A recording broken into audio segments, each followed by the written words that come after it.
Allah umtaliwe to Allah. أعوذ بالله من الشيطان الرجيم بسم الله الرحمن الرحيم الحمد لله والصلاة والسلام على سيدنا محمد وعلى آل سيدنا محمد وأصحابه وبارك وسلم. Assalamu alaikum wa rahmatullahi wa barakatuh. Welcome again. We're in conversation with Soweto Muslim Association, the association that has stood the test of time, and the association that brings you different personalities, the association that has made it possible for the vast majorities, particularly the Muslim communities that are living within the geographical space called South Africa, Mzansi. We are trying by all means to do what is within the fundamental teachings of Islam, of propagating Islam, disseminating Islam, sharing knowledge, and bring different personalities, people who have traversed throughout the space of South Africa, who have made it possible also for us to learn from them, people who are a force to be reckoned with, scholars within Islam, people of different backgrounds. Alhamdulillah, today we are back with you in conversation with Soweto Muslim Association to discuss a very important topic that will require for us to have a very important personality to break it down for us. This is the issue that sinks down or maybe boils down to our fundamental beliefs as Muslims. Allah subhanahu wa ta'ala has given us Islam. Allah subhanahu wa ta'ala has given us this way of life in order for us to become better human beings on earth, that we become better vicegerents and representatives of Allah subhanahu wa ta'ala. And this is an issue that has to do with families, that brings families together. Allah subhanahu wa ta'ala has outlined the maqasid of Sharia, meaning the intent of us having a way of life and a religious life. Amongst them, which are very important, is to safeguard life, to safeguard wealth, to safeguard your way of life, which is called the Deen. We refer to it as Deen. One of them, which is very, very important, is to safeguard the lineage. And the lineage can only be safeguarded through the institution of marriage. Today, we are going to be talking about the family matters that engulfs and talks about marriages in Islam. And we have none other than a great personality, Maulana, who is a Maulana, who is also an Imam, who is also by profession an optometrist. Maulana Husain Evans with us, who is the Imam in El Dorado Park, the resident Imam of El Dorado Park. We welcome you to Soweto Muslim Association. Assalamu alaikum wa rahmatullahi wa barakatuh. Wa alaikum salam wa rahmatullahi wa barakatuh. Maulana, just right at the outset, I think I've known you for some time. You are one of those people that I know from far, that I know that they've been doing such an sterling work in terms of Deen. People who are doing such an amazing work in both the field of Islam as well as assisting a lot of people. Of course, being also an Imam in your residential area, and a person that has also gone through the studies of Islam and maybe also went more than that. But maybe as our traditional question that we normally ask from Soweto Muslim Association is that maybe our viewers would like to know who is Maulana Husain Evans. Okay. I think I matriculated around 1995. Then I enrolled for optometry at the University of Johannesburg, and I qualified in the year 2000. A few years later, I opened up a private practice in 2004, and just a couple of months later, I got involved with the El Dorado Park Muslim Council, and I became a director. So the El Dorado Park Muslim Council, I think, is similar to the Soweto Muslim Association. So we run a few madrasas and masajid in El Dorado Park. It's like the main organization in El Dorado Park that runs most of the Islamic activities. And then a year later, so things happened. Thinking back, it happened quite fast, because in a few months later, I went to go and study as well. Once I got involved with the EPMC and seeing the need for scholarship, and obviously we have a dearth of scholars in our community, same like yours, massive population and only a few scholars. So I enrolled at Darul Uloom Zakaria in 2005, and then I studied there for about 4 or 5 years until the 5th year, and then after that I went to go in madrasa hopping from place. I did it like Abdullah bin Mubarak style, so it's very difficult to juggle studying, family life, and then having your own business as well. So I took a few years off, then I went to go and study at Jamiatul Ulama in Fordsburg, for a year or two. I took a few years off again, and I studied at Madrasa Sadiqin in Robert Sham. Took a year or two off after that, and then I enrolled at Al Tawheed. At the present moment, I've just got like 2 or 3 kitabs to finish, and then I'll be qualified. So I'm not yet a qualified alim.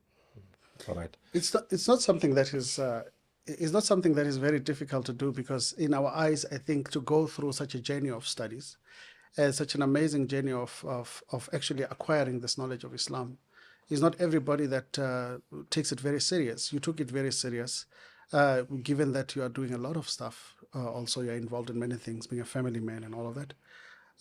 But maybe how was it for you, or what is it that would have inspired you to go and study Deen while you have the other profession that is actually there? We normally would call it to say, this is for provision and this is for Deen. This is for Akhirah, this is for Dunya. How is it that what is it that actually inspired you to go and do Deen studies? Well, like I said, there's very few scholars in El Dorado Park. We have a Muslim population of over 6,000. At the time when I got involved with the Al Dorado Park Muslim Council, we had less than 10 qualified ulama. So that means one alim has to look after 600 people. And it's marriages, divorces, baby namings, counseling, the works. It's an insurmountable task. Wow. And it's impossible. So people are left unserviced in the community as far as their spiritual needs are concerned. And that's what prompted me to go and study further.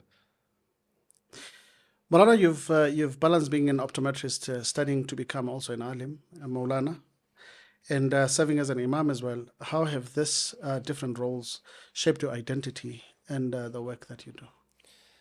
So while being an Imam and then being a director of the organization as well, you look at the needs of your community. So I tried my hands in everything, zakah and zakat distribution, the running of the mosques and fixing up, and with the madrasas. And I found my passion with the madrasas.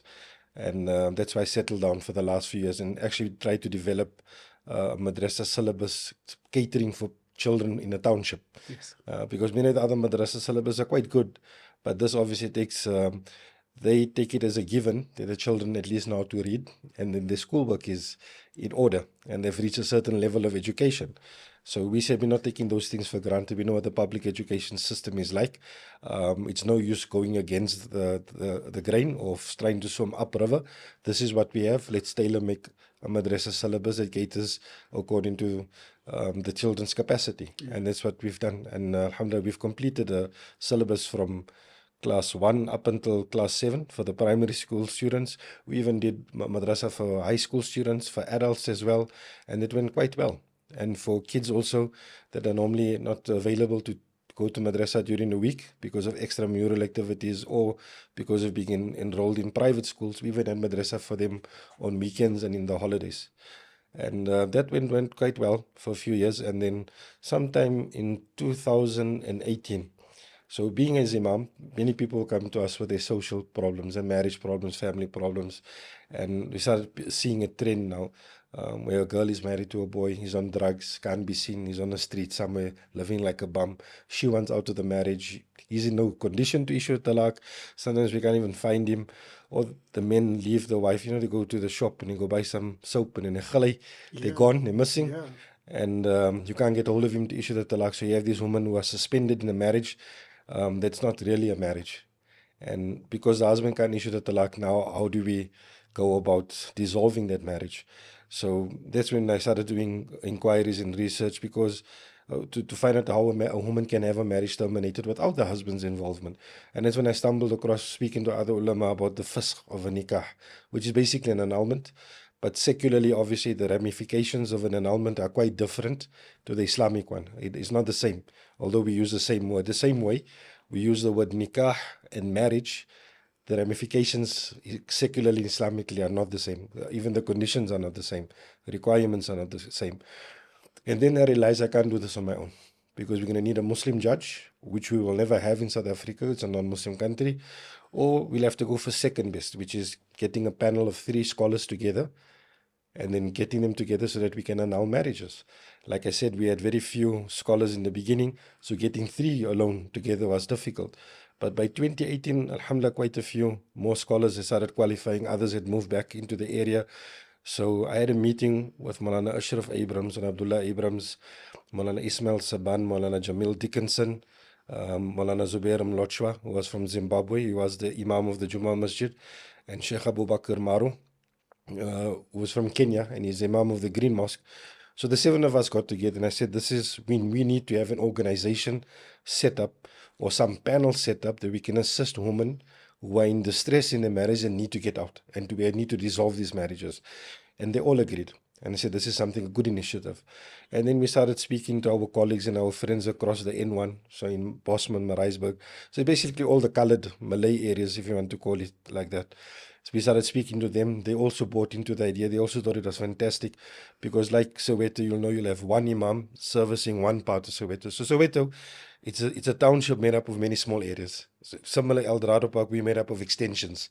So in every extension is basically a small little community on its own, and you have one scholar there. So you being the Imam of Dlamini Mosque, you're the only Molana there, and everybody's coming to you. How are you going to dissolve marriages? And then we started realizing as we are interacting with our colleagues, we are facing very similar challenges in our community. So a few more of the guys that side got together, and then we formed the Islamic Family Court late in 2018. And in 2019, we started going about mostly with the first, and we did it very low-key. We didn't advertise it. It was just spreading word of mouth. So if any of us had cases, we would refer the people to ourselves and then see those cases. And we used that entire year to iron out processes and procedures and to develop policies. So we worked very different to many organizations. So many people come together, they draft a policy, and from the policy, they enact it as a procedure, and that's their framework. We said we're not going to do that. We try everything first, every procedure possible. We'll see what works, and they will make it our policy. Oh, yeah. So we know exactly what works and what doesn't work. So if we might have made mistakes and there were many shortcomings, teething problems in that year, but things started taking shape. And then when we were doing the first now as well, now we realize that in the marriages there's a lot of miseducation, no education, miscommunication, misunderstandings, the way talaqs work, the way marriage works, and we've seen the shortfalls as well. In some cases, you could say that this could have been prevented. It didn't need to come to this, but people leave marriage problems until it's late. And usually men also, it's our human nature. We don't attend to problems when they're setting. When the car starts making a noise, you wait until it breaks. Yeah. Right? So the same thing with the marriage also. The problems start in a marriage, we don't attend to it. We wait until it festers. And then by the time you want to salvage your marriage, your wife's checked out already. Yes. She's given up. And then we realized we need to educate people on marriage. We need to have premarital classes so we can educate people about their rights and responsibilities, what marriage entails, not only the nikah. And this is where a problem many people make. People prepare themselves for a wedding day. They don't prepare themselves for marriage. So everybody gets ready for nikah. Nobody gets ready for married life. And there's a big difference between the two. And this time and time again, everybody is consumed about the wedding day, but no education, no preparation for married life. So we started having the premarital classes, and then we seen the loopholes with the nikahs. So we decided, listen, we're going to put certain protocols in procedure. Some people say we secularized Islam, but we actually started putting procedures into place. So the procedures create transparency. He gives a framework for the scholar as well. He knows all the boxes to tick. So we actually developed a form for nikah consultation. So there's an actual form that you fill in, all right, before you get married. So we can make sure that all the arkan of the nikah are fulfilled. That we can discuss it another time. For instance, the simple things we found. A woman wants to get married again. And then we just perform the nikah. No questions. Were you married before? Yeah. Were you divorced? Where's the proof of divorce? And then we started asking these questions. Were you married before? And the woman says, yes. Are you divorced? No, but me and my husband are separated for 6 months already. So we're not together. I can move on with my life. And now you need to explain to them a marriage doesn't end that way. It has to. A marriage is solemnized by words being uttered. In the same way, words need to be uttered to dissolve that marriage. So like how you got married, with the hijab in the kubur, I accepted my marriage. Words have to be uttered to terminate that marriage. So we started getting a nikah policy in place. How a nikah should be performed. Because we found certain things like people from outside the area would come into the area and want to get married. And then the strangest thing is, but why are you coming to us for a nikah? You've drove past 300 or 400 Molanas to come to El Dorado Park to perform a nikah. Then we find out he wants to take a second wife in El Dorado Park. So we said, no problem. we're not against the sunnah. Yes. We will do it. But our policy is we phone the first wife. Okay. All right. If she knows you are getting married, then we perform the nikah, alhamdulillah. And then all the men who came like that, all of a sudden didn't have their wife's contact details on their phone. And they said, "I'll get it back to me and I can phone their wives." So those nikahs never took place. And also we try to put a stop to this drive-through nikah. Like this last minute nikahs. You call it a drive-through. Drive-through nikah. Where they say, "Mom, I want to get married tonight." You know? So we don't fill in certificates, for instance. We don't print nikah certificate books. Oh. We don't. Every nikah that we perform, your nikah certificate is customized for you. It's printed and you just sign on it. So the reason it's a bit labor intensive, but the reason we did that is so we prevent this last minute nikahs. Oh, yeah. From experience, there's nothing wrong with the last minute nikah, but just on experience, there's something nefarious happening. Yeah, and we should find out later. Because this rush, Imam, I must get married tonight or Friday, where they give you short notice and then the guilt trip they put you on. So we tell them, no, there's a procedure you have to follow.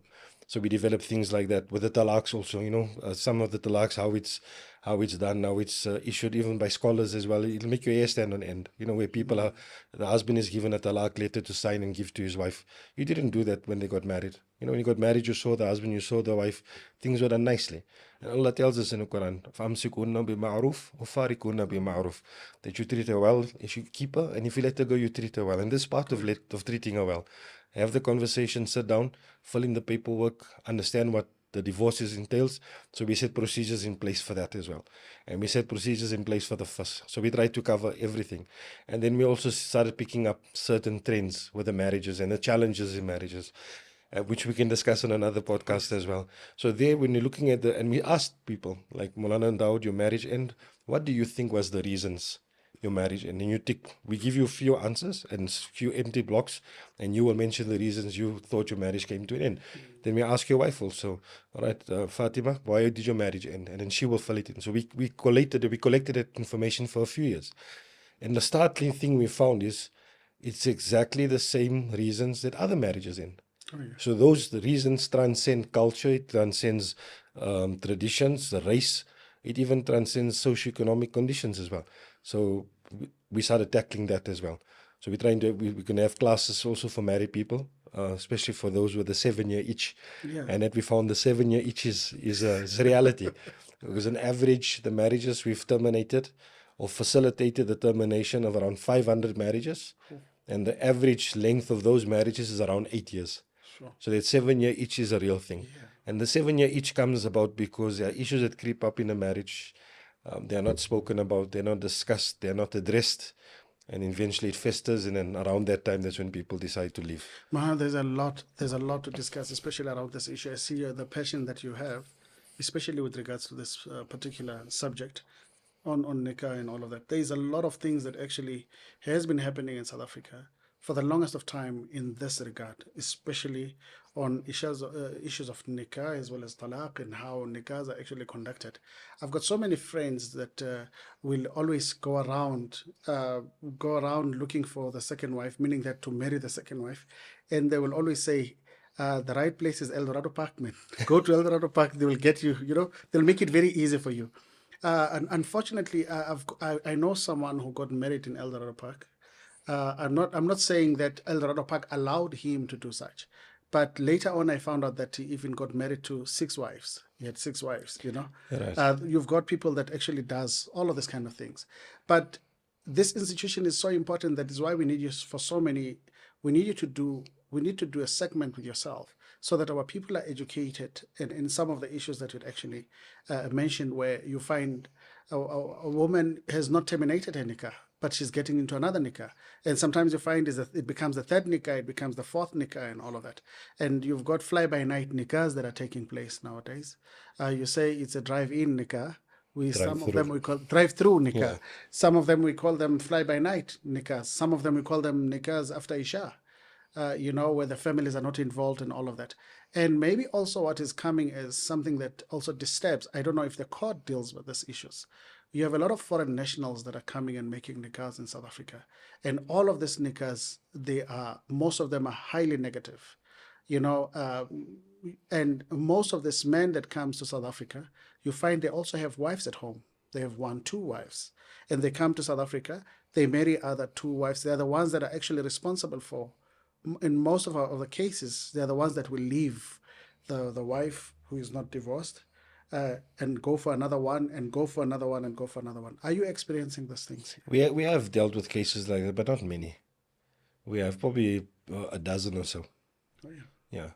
So most of the time it'll be a foreigner getting married to a local, returns home, no word, no maintenance, and he just ghosts her. Oh, yeah. Yeah. So Marana, this you have detailed some of this of the work that you actually do.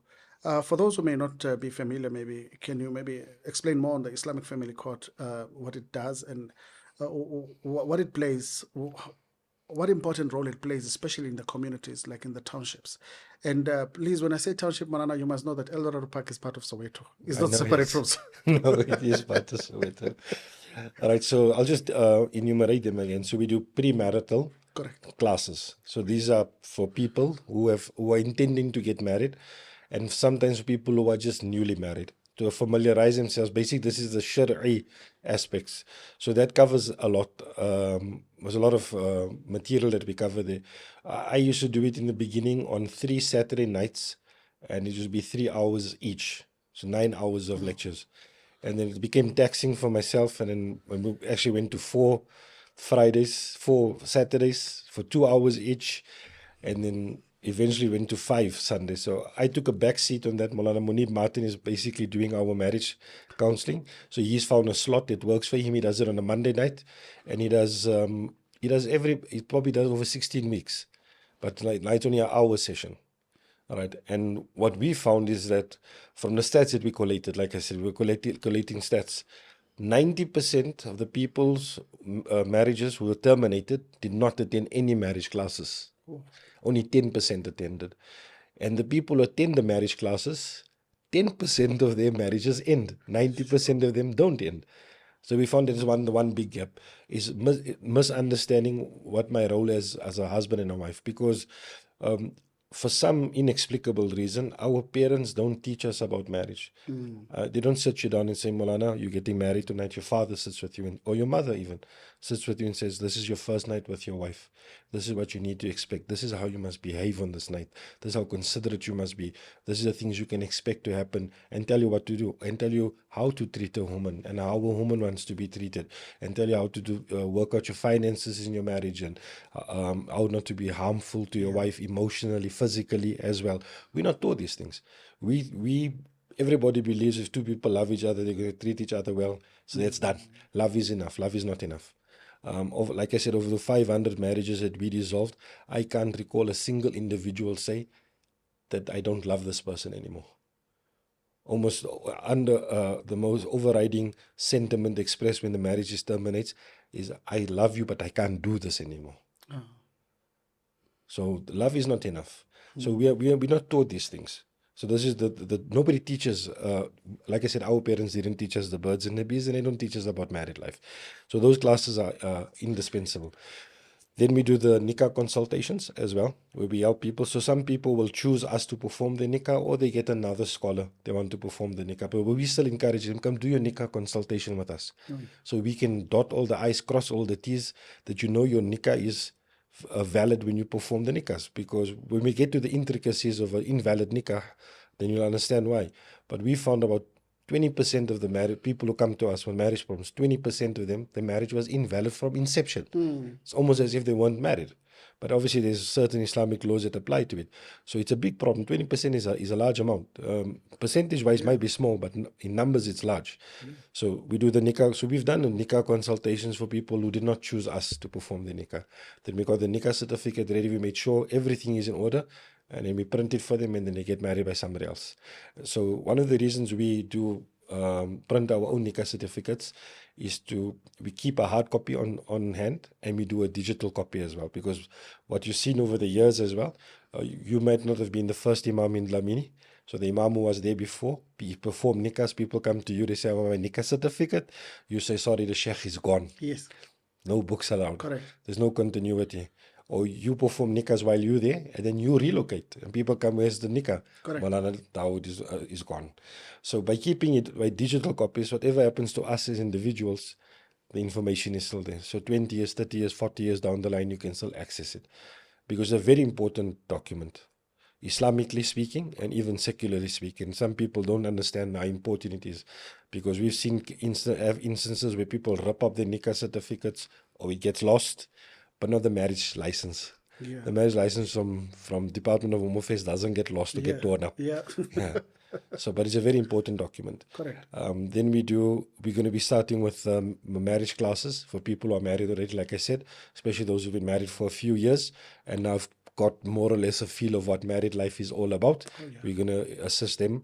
And then we also do the talaq consultations, and we do fasakh applications as well, where a woman applies for an annulment because her husband doesn't want to issue her with a talaq. You know, Malana, we will go through a lot of these issues because particularly this issue is very important. I mean, like for an example, if I was about to ask that to say now, what happens with a person that says, I'm bringing my own sheikh to come and oversee our nikah and all of that. What then would happen is that after, whenever you start experiencing problems, who do you go to? The sheikh who performs the nikah. That should be encouraged in that manner.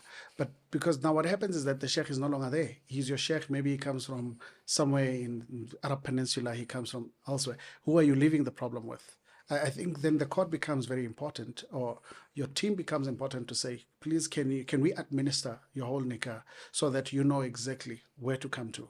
And maybe also some of the issues like, I don't know if you have experienced some of these issues of culture, because we've gone, I remember, must be about maybe 4 years back, we actually sat down with some of the very reliable scholars where we spoke about the issues of lobola. You know, maybe as time goes by with these different segments, we can talk about such issues, because there are some of the issues in where people disregard families. I'll tell you, there's something very important that you actually mentioned, to say that our parents might have not taught us about marriages, what to expect and all of that. With the culture, you go into any African culture within South Africa, there is a group of ladies, it's like a council of elderly ladies that before you make nikah, you go and sit with them for about a week or 2 weeks, where they start teaching you what is nikah, what is marriage, what is expected, how to serve, how to humble yourself as a woman and all of that. And I think maybe if that kind of an aspect, maybe it can be just brought in, you know, in such a way that Islam approves it, not that the culture must approve it. You know, were you looking in some of this kind of things like this in terms of urf and the custom of the people? The court doesn't look at that? We do, but being based in a colored Malay community, we don't come across issues of lobola. And I understand you guys have to have family meetings for everything. To get married must happen after family Correct, meeting. but it doesn't become a condition. All right, and then if you want to dissolve the marriage, the same thing has to happen. You have to have a family meeting before. 100%. Right. You involve the family there's from... obviously Islamic basis for it. Correct. Correct. There is basis in the Quran for things like that. Maaf Maulana, before you go into that, because also this is the other issue where many people make nikah without involving their families. Right. And they say Islam has actually enabled that. To say you don't need your family to be here and all of that, we can make it here. You get the witnesses of the musalla, you just pull a brother who just came for salah in the masjid, come be a witness and sign on that. So we try and encourage people not only to follow the letter of the law, but to follow the spirit of the law. Now, these are two inseparable things. Now, the letter of the law is the black and white laws of Islam. The spirit of the law is understanding why that law was promulgated, what purpose is it there to serve. So, if you look at fasting, for instance, fasting, no eating, no drinking, no sexual intercourse from dawn until dusk, until sunset. Correct. All right. That's the letter of the law. So, if you stay up the whole night in Ramadan, and you have suhoor, then you go sleep until iftar time, you fasted. But will you encourage anybody to fast that way? No. Did you actually find that, where's the spirit of what There's was no done? spirit of it, yes. There's no spirit of it. So with nikah, the same thing. Nikah is there to serve a higher purpose. Correct. The one is we look at, for the nikah to be performed, we need to follow the Islamic law, that all those boxes have to be ticked. But it's also there to get families together. It's a uniting factor. This is how people who are strangers to each other actually become family. Because now you've got in-laws and brother-in-law, mother-in-law, father-in-law, daughter-in-law, and son-in-law. So it intertwines and interweaves the community together. And if you ask questions enough from people in your circles, you'll realize someone is married to someone all along the line. And you see what the intricate a web has been spun in your community because everybody's married to somebody that you know along the line. So this is the fabric of the community. So we try to explain to them also what is, this is why this drive-through last minute things don't work out. And not having the proper, the girl's guardian. So we lucky, we Shafi. And Shafi, the girl must get married with the guardian's consent. The nikah can't take place, even if she's married previously. So that saves us. So we don't have to perform a nikah where father is. We won't be able to perform a nikah where father is not aware of it. So we're trying to explain to them as well, you need to understand that every law is there to serve a higher purpose. It's not only the black and white on a page. So we try to explain to those people as well. So what are the purposes of nikah? Like you said, it's there to protect the maqasid of the Shari'iyah. Protect your lineage, your children are born in wedlock. It's to protect your health because now your sexual desires are fulfilled in a halal way. If you don't do it in a halal way, you can get STDs and HIV, which people in this country are still playing the lotto with. I mean, 20% of our nation could have be HIV positive. We don't really know the numbers, but we have the highest rate in the world. And people are playing with their lives. It also protects a person's wealth because whatever money you have goes to your children, right? Your sons and your daughters will inherit, so they get generational wealth because of being married. It also protects a person's religion because the hadith mentions very clearly that whoever gets married has perfected half of his religion. So, and there's protection of honor and dignity. And how does it protect an honor and dignity? Because the woman you're with is not a side chick. She's not a Jezebel. She is a lawfully married woman. And she gets all the perks and all the trimmings of being a lawfully wedded woman. That's so beautiful, man. You know, you just mentioned now the issues of HIV and AIDS. Alhamdulillah, this Saturday we're having a program in Soweto, a full day program, where we'll be talking about those issues, the issues of HIV and AIDS by professionals as well. We have doctors amongst us that will actually be coming and all of that, doing all of this different screening, which is very important. Nikah gives a lot of dignity to the people and it also unites the families. But be that as it may, Monana, you know, they say when the nikah starts is like the most expensive, it smells like the most expensive perfume.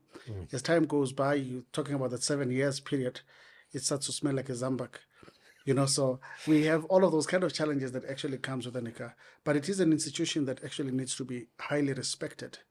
Malana, since the court has been there for all of this time, people are seeing that there is work because we don't like formalities. We like everything that is informal. Since the court has been there, have you seen some kind of changes within the community in terms of how they view nikahs? We have. We've seen. So we're trying to inculcate within our officials an element of professionalism to conduct themselves in a professional manner by setting up appointments and not just seeing people willy-nilly everywhere, doing parking lot appointments as well, trying to inculcate the professionalism, and it's feeding in. So people are getting used to it. So we don't get messages anymore, Imam, can I see you tonight? It's like, Imam, I have a problem. When can we arrange a meeting? So people are buying into it and understand that there's a certain professional way we have to conduct ourselves. The attitude of marriage, what I've seen is that I've got a broadcast list, probably about over 2,000 people or so. At the moment, we discussing matters of an intimate nature, intercourse and sex in Islam. And even from the pensioners as well is unbelievable, the interest in it. And people like being gobsmacked, I didn't know this, I didn't know this. I'll not comment on that one. Yeah. Yeah, so there's many people that's on there, and they thoroughly enjoy it. A few have left because it wasn't their cup of tea. Maybe it's a bit explicit, or I don't know. I wasn't crass. I tried to be as professional as possible, use big words. Yes. But the interest is there for marriage, and the more we're seeing more people reach out to try and salvage their marriage instead of trying to terminate it. So in the beginning of our organization, we were the boogeymen, you know. If the wife just says, I'm going to the IFC, then the husband rock himself rech na finds Qibla. All right, and he comes onto track because now he doesn't want to see us. So we were known like be terminating marriages, and which is a strange thing because we've only done 100 first in 6 years. We've had over 600 students enroll for the premarital classes. So the efforts that we're trying to do to mitigate any risk factors for marriage dissolving is much higher than just dissolving the marriages. And that's how when I came to you, I thought we're going to start with the marriage stuff. Correct. Because I don't want us to be known as an organization that just dissolves marriages all the time. That is a necessary evil that has to happen. People are in a toxic relationship where they are barely surviving. they need to get out, because marriage was designed for us to thrive. Correct. Allah mentions in the Quran as well, وَمِنْ آيَاتِ أَنْ خَلَقَكُم مِنْ أَنفُسِكُمْ أَزْوَاجًا لِتَسْكُنُوا إِلَيْهَا وَجَعَلَ بَيْنَكُم مَوَدَّةً وَرَحْمَةً. For three things. You're supposed to find bliss, sukun.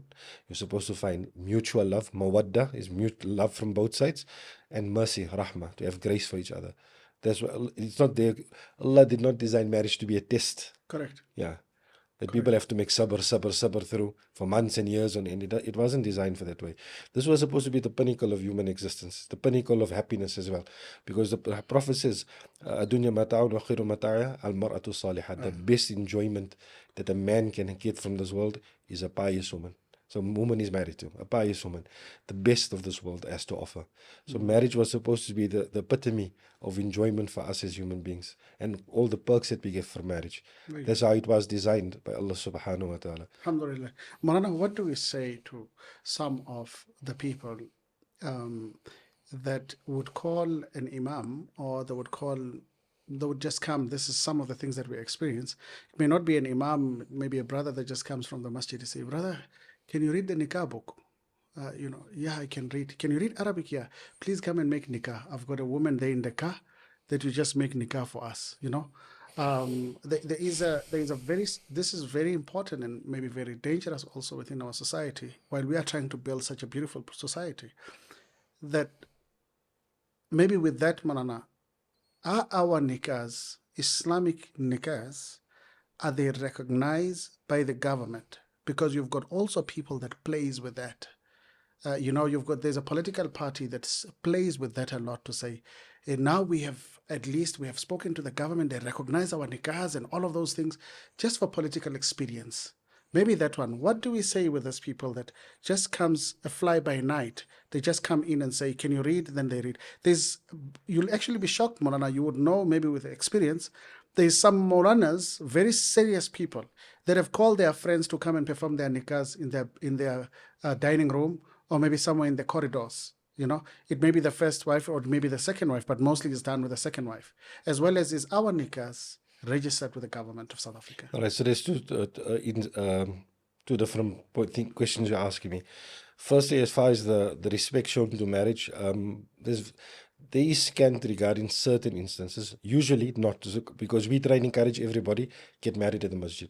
Don't get married at the venue, even if it's in Muldersdrift or in Eikenhof. Don't get married at home. Try and perform your nikah at home. But we can't twist their arm.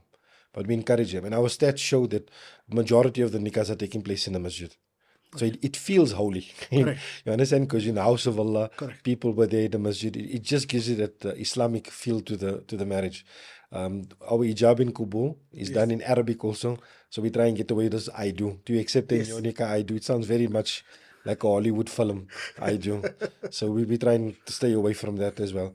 We try and conduct it in Arabic to give it an Islamic flavor. Because it can be done in mother tongue, but like I said, when you say I do, it throws you off, man. It feels like you're watching a movie. It's a bit romantic, man. It's a bit too romantic, yeah. So, or I say too much like Hollywood. Yeah. And then sometimes we find, even with scholars as well, which is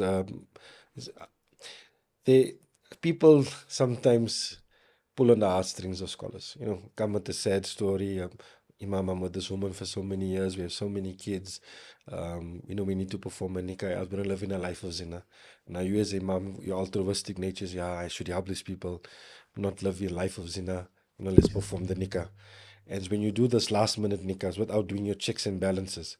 So that's why we're not an organization that's outcome based. Oh. We're not results based. We're process based. Oh. Everything must follow a process. We must follow the process. Because if you become outcomes based or results based, you subvert the process and you're going to make a mess up.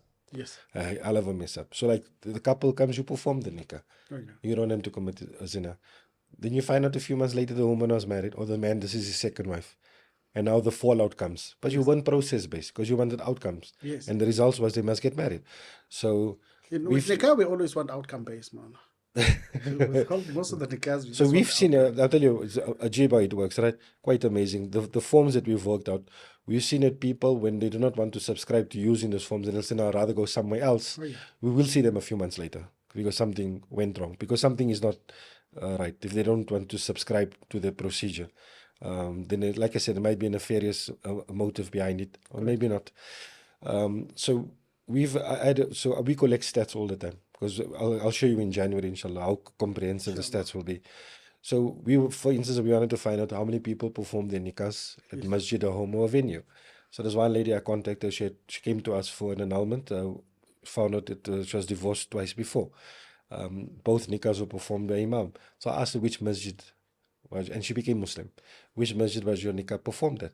She says, my nikah wasn't performed at the masjid. My first nikah was performed in a takeaway.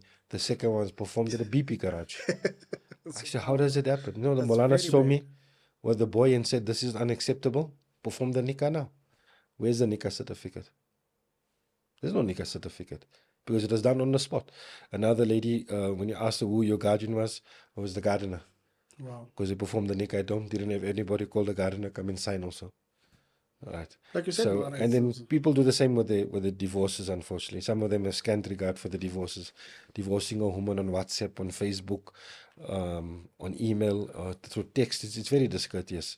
You know, there's a certain level of maturity that is required for marriage, not for kids. Marriage is for adults.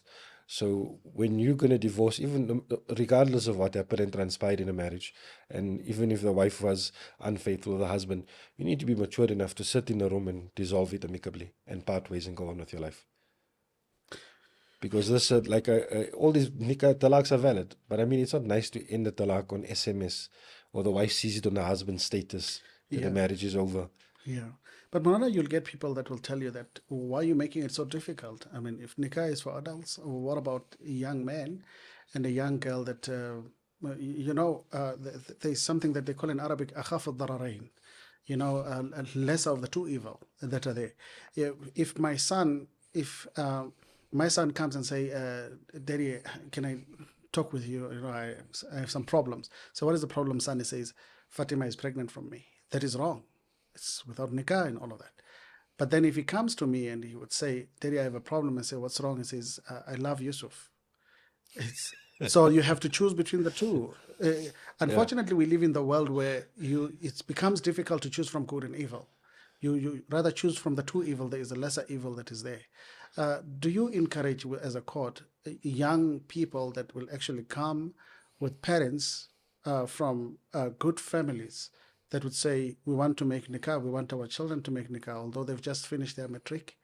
Can they get married? All right. So if you look at psychologically, men and women don't become, the mental maturity is not reached with their physical maturity. A girl can become baligh, and a boy from 9 years old, Islamically speaking, and then the cutoff date obviously being 15 years old. Although generally, a boy can become baligh around 12 or 13 years old. So most boys become men or have the attributes of a man when they start high school. Girls are normally around 11 years old before they finish primary school. So if you're talking about 16 and 17-year-old Romeo and Juliet lovers, why not for those ones that just become baligh at 11 and 12 years old? So they're not mentally matured for marriage. Marriage is very challenging. And if you're going to go with a teenage mindset, it's not going to work out. So at our institution, and we've got a lot of flack for this, we have an age restriction for marriage. So we do not perform nikahs of people who are under the age of 18. Yeah, honestly, if I had my way, I would say subject to you being in your 20s and then also coming for classes first before we perform nikah, which many of the priests do. A priest will not perform a marriage if the couple does not come for classes to him. Yes. This is something we were looking at as well. Because, very important. Yeah. Because just to fulfill an urge, that urge will be fulfilled in a few weeks' time. You're looking at the person wondering, why are we together? Yeah. So it's not a good enough reason just to fulfill urges. It's not a good enough reason. Other prescriptions have been given to us. Right? فَعَلَيْكُمْ بِصَوْمٍ فَإِنَّهُ لَوْ وِجَاءٌ. If you cannot afford to get married, then you must fast. Yes. Yeah, and there are other ways I don't mention on the podcast. Others have also, Imam Ahmad bin Hanbal has prescribed other things as well. Yeah. That a man can do or a woman can do if they're not in the state to get married. If they're not, a man is not financially liquid enough. Yes. Right. Okay, you know what I'm talking So about, right? yes, Right. so those are some of the masail that we actually ليس كل ما يعرف يقال. Not everything that you know you should say. Right. But on consultation, we're happy that Maulana is here, that he can be consulted on some of this. What may be some of this options that may be available. You know, options for making sure that you are still living within the perimeters of Sharia, and you are still within the perimeters of respect and honor as a person. Be it as it may, Maulana, I'll repeat again the other question that I actually asked. Are our nikas registered with the government? And I'm also something that is triggered in my mind, which you have answered so beautifully. Then those people who have been asking for so long about this monotonous question about that our Prophet ﷺ got married to Aisha when she was young. You know, you've just answered that. And we don't want to go into that because there is many people, actually it's whenever this question comes, it is based on ignorance and people who are not learning, who do not know about our faith.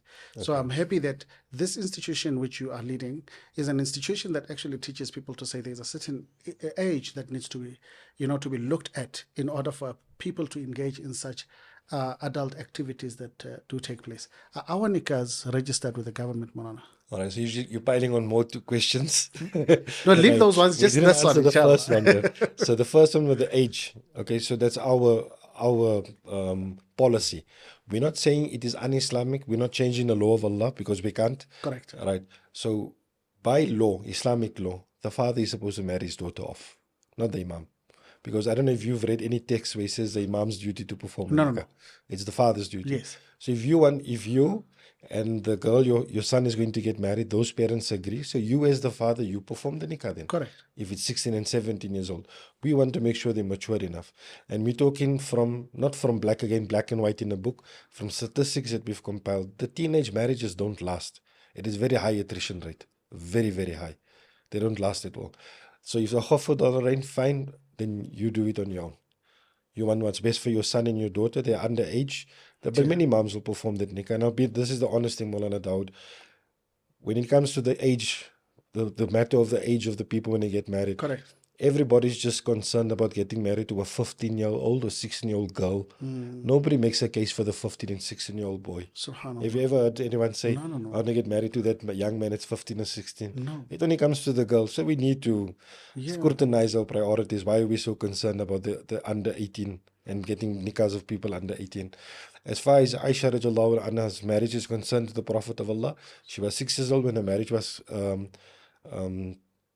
solemnized, and 9 years old when it was consummated. So everybody, it's a boo-ha because people look at a 9-year-old girl of today and compare them to a 9-year-old girl of that day and think they're the same. They're not the same. There was no preschool in that time. There was no nursery school. There was no primary school. There was no high school. These institutions actually delay mental maturity. Our education system is there to delay mental maturity. So people become matured later, like I said, in the late 20s only, because they go to varsity as well. For the simple reason they're not exposed to the realities of life. And not exposed to the harshness of life. Survival and fighting for survival will make people mature before their time. And we're living more or less a life of privilege because we got 2 or 3 meals a day.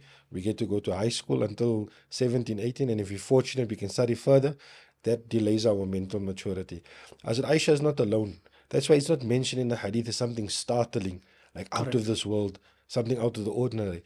Abdullah bin Amr bin al-As was 12 years younger than his father. So how old was his father when he got married? Again, the hadith doesn't mention it like an astonishing fact. Maryam alayhi salam, according to the encyclopedia of the Catholic Church, was 11 years old when she gave birth to Jesus. So how old was she when she conceived him? Yeah. And according to some narrations, she was married. How old was she when that marriage took place? So getting married when people, both men and women, in that time when they reached the age of maturity was the norm. Because life expectancy was very low. If you got to 40, you were madala already. Yeah.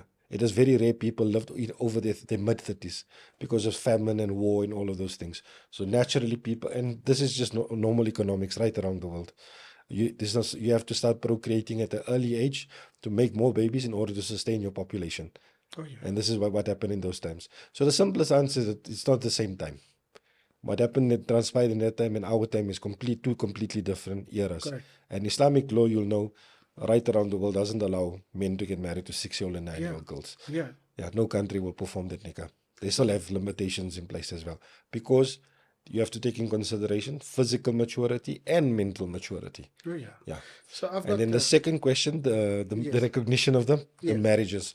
So the signing of the Marriage and Divorce Amendments Act by the President, was it so that government could have some oversight over how marriages are done, and obviously what happens in the consequence of a marriage being dissolved, the custody of the children, or what they say, primary and secondary residence of the children, the maintenance of the kids, Yes.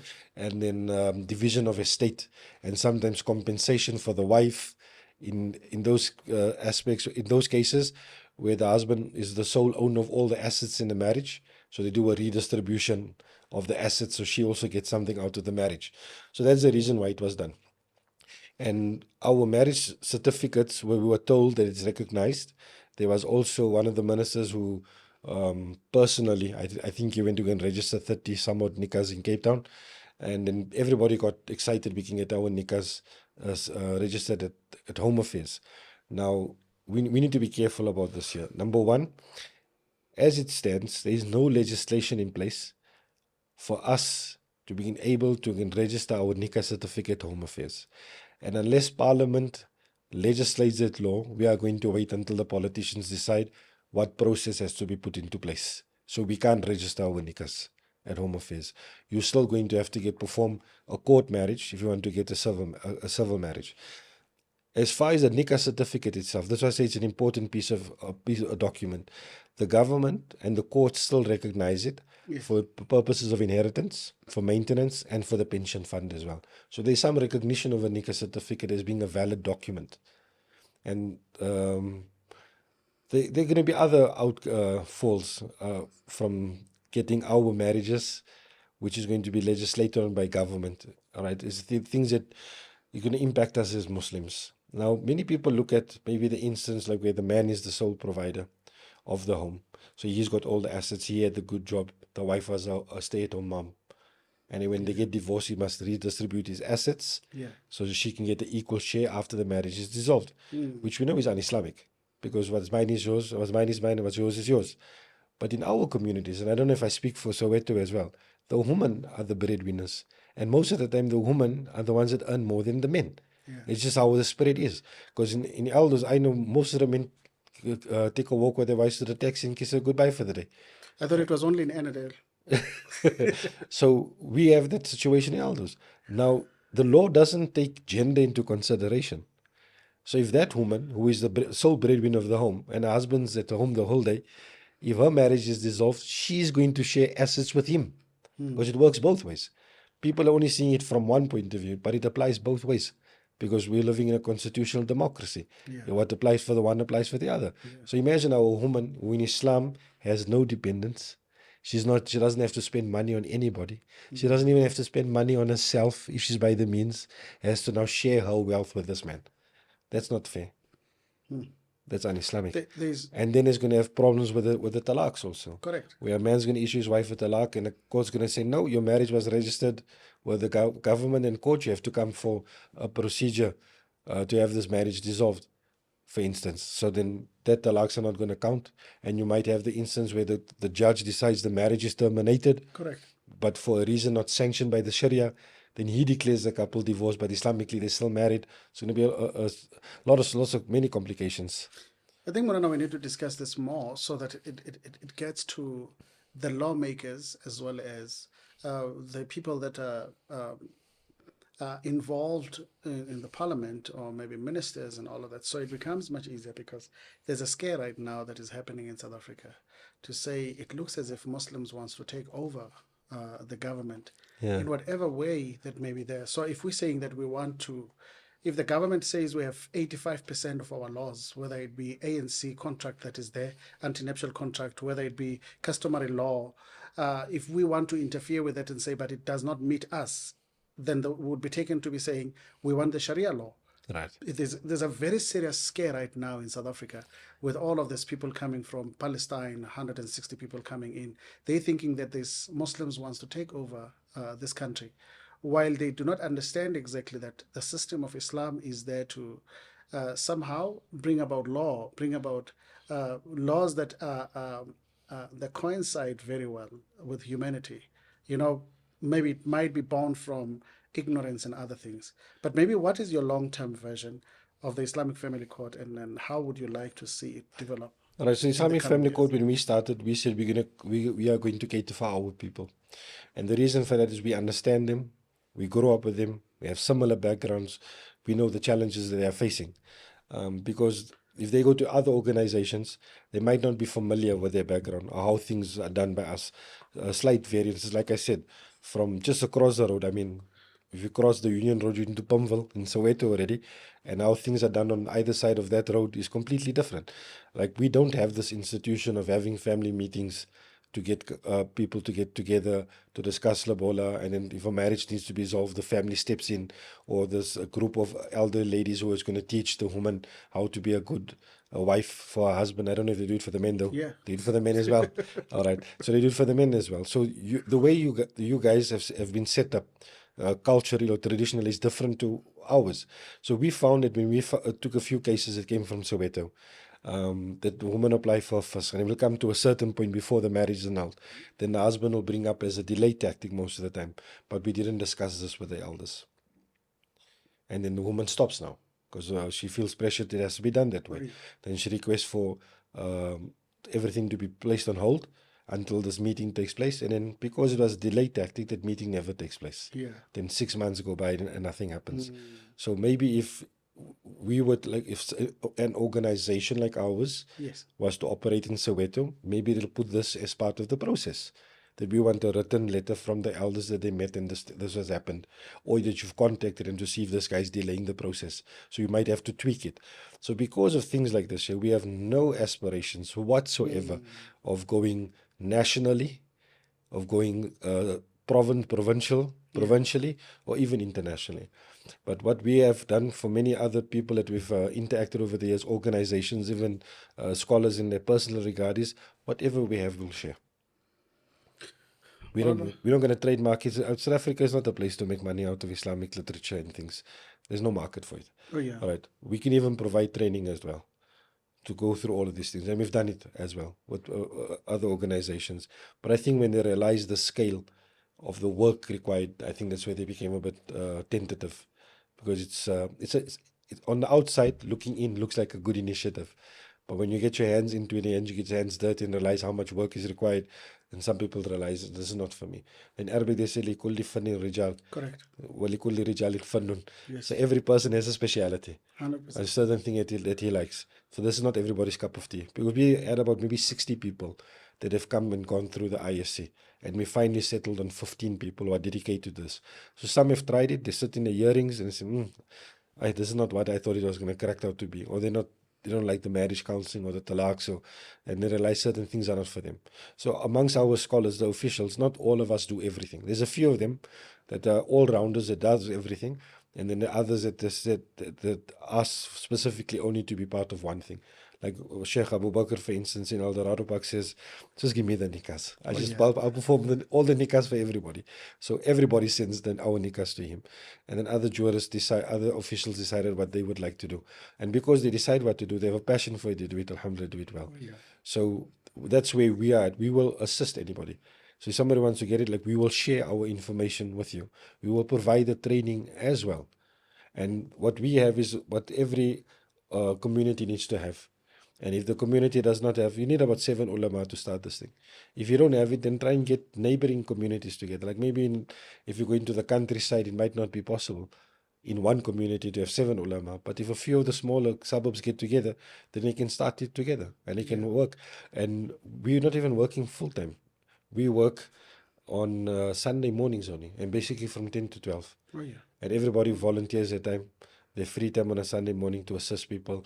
And I mean, for this year, we've probably had 320 appointments already. Yeah. Over the last few years, we performed, in 5 years, 6 years time, we performed 222 nikas, did over 500 talaqs, and that first over 100 as well. Yeah. Mana, shukran so much for being with us today. We are highly grateful. This is not your last time. This our viewership as well as our listeners, those who are who have been very hungry to listen to this, who have been hungry to be taught more and be exposed more into understanding what are these nikahs, because you've got a lot of groups now that are taking place on all the social media spaces where there are people who are finding spouses for others and all of that. And maybe we need to break it more down, because this is it's a very integral part of our society. May Allah subhanahu wa ta'ala reward you for coming. Ameen. I know it is a very tough commitment also, given that you have a lot on your plate, but we are very happy as Soweto Muslim Association to have you, and inshallah we are hoping to have you again, inshallah. As Soweto Muslim Association, shukran so much. The Arabs, they say, النكاح كالحرب الذين في داخلها يريدون يخرج والذين في خارجها يريدون يدخل. Nikah is like a battlefield. Marriage is like a battlefield. Those who are in it, they want out, and those who are out, they want in. But as we follow in the teachings of Nabi Muhammad sallallahu alaihi wasallam, where he says, الدنيا متاع وخير متاعها المرأة الصالحة, that this world, this dunya, is like the spoils and the booties, the spoils of wars. But the best and the bestest of the spoils of wars, it is a pious woman. May Allah subhanahu wa ta'ala continue to give us good spouses. Amen. May Allah subhanahu wa ta'ala reward our wives. May Allah subhanahu wa ta'ala reward the husbands to the wives. Until again we meet in this segment of Soweto Muslim Association, please do subscribe with us in all of our social media spaces. Until we meet again, inshallah. Fi amanillah wa assalamu alaikum wa rahmatullahi wa barakatuh.